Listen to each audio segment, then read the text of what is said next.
So the film was a culmination of a few ideas. It's mostly based on true events back in high school. I was riding the bus at night, listening to music, looking out the window, and I was probably brainstorming ideas for other films. And I realized or noticed that this moment, this feeling is very cinematic and very intimate and perfect for something low budget or no budget. I kind of perceived those bus scenes as prep for really getting into who Claire was as a person and as a character, because that was in essence her safe place. That was where she did a lot of her processing, and I think a lot of her growth outside of everything that she went through occurred on that bus. I just wanted to capture that journey and let that define the character, that this tranquility in the music and in the solitude, and feeling like you're on the move, feeling like you're going somewhere. It's a very comforting feeling, it's very freeing. I think that's what gives the character peace. You figured you'd be on the bus as always. We had a script meeting with Haley and Adrienne. Everything that she was feeling had just culminated into like this one episode of just this like one and everything is happening at once, and so that's just how she's gonna take it out. It makes sense. Yeah, that's what I thought. Figure you're already on the bus as always. I know Jody's cheating on me. Fucked it up. How? Even though I'd worked with both Haley and Adrienne before, I made them send in self-tapes, and these were the strangest self-tapes I'd ever asked for and received. For the role of Claire, I wanted to see what the actor looked like listening to music and I guess pretending to be on a bus. So no dialogue and no major physical action, I'm just watching someone sit and stare. Haley sent me, I think, a 10-minute video of just listening to 2 or 3 songs, and I watched the whole thing. Like, I actually sat through the whole thing.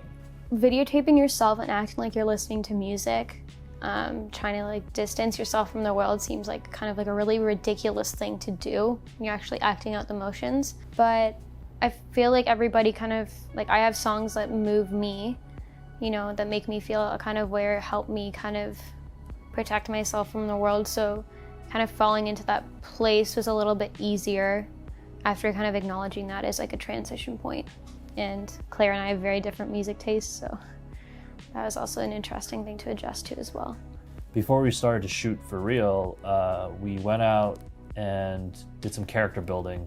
Adrienne would be in character, downtown Toronto. I would follow her with a camera, get her on the bus, and she'd be listening to the music that Claire would be listening to, the same tracks we picked out. Basically just have Adrienne be Claire for an evening. I had just purchased the camera, and I needed every excuse to do tests with it.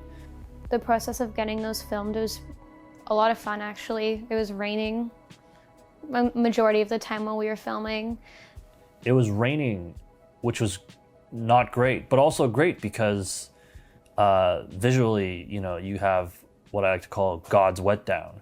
Ironically, we didn't end up using any of that footage for the film, except for one shot of the window where you still see some raindrops on it. All right, so where are we headed? I don't know. Where do you want to go? I don't fucking know. We actually encountered another crew shooting something in the subway station.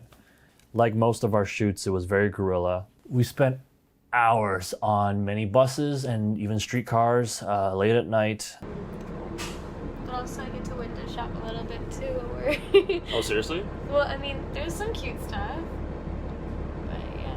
Yeah, but it's not like you can jump off the bus and check it out. I mean, it's yeah. on Family Day. I know. Today's Family Day. This is family. Adrienne jokingly talks about being very talkative in real life and, you know, proving to people that she could be quiet for a moment, and she did great. Again, it's a completely silent performance. I first had to acknowledge that there weren't a lot of differences between her and I, which is kind of a cliche in and of itself. Part of that acknowledgement was challenging for me because I'm working with someone who doesn't speak. They have the capacity to, but they choose not to. So there's a lot of power in that. Acting is very hard, and a lot of Claire is internalized, especially because Claire is not a normal high school student. There is something almost otherworldly, almost omnipotent about her. And I had to pull from a lot of my life experiences in order to convey that anger and that frustration. So there was a lot of rawness to that I also had to subdue at the same time. It was very intense. Harriet, which is the name of Claire's mother, was played by Suzanne Prattley. I had auditioned Suzanne, or did I? I don't remember.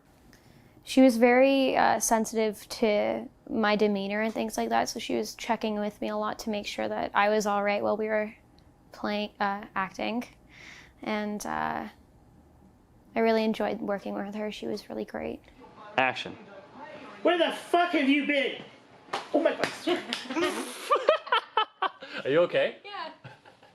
It's okay. I am so sorry. No, don't worry. Oh my god. And action. I'm talking to you. I asked you. She's laughing.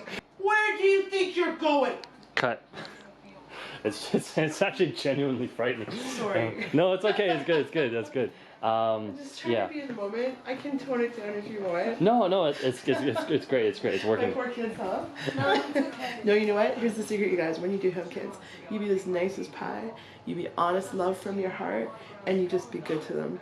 But when you're seriously mad, you save it for when they do something really, really bad. And then you just whack them with the words, because, no, I don't mean hitting, I mean seriously, just whack them with the anger. With the hitting thing. No, because seriously, because really, my kids know, it's very rare that I'm angry. I mean, what can I say about Haley that I didn't already say? She's always done her own stunts as for everything we've shot so far.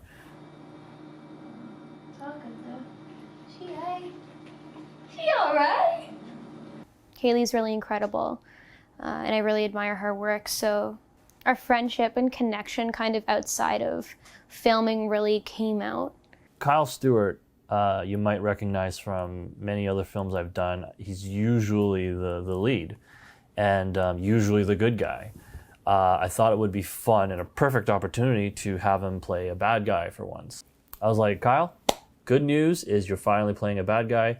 Bad news is you're still going to be covered in blood. In fact, probably more than ever before.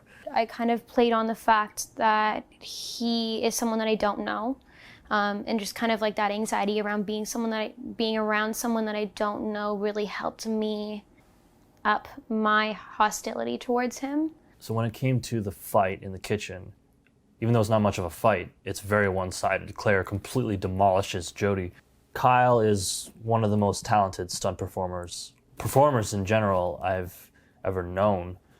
I knew Kyle could handle it, and there wasn't much discussing to be done. So all my focus went to ADRIENNE. I took her through some basic stunt training.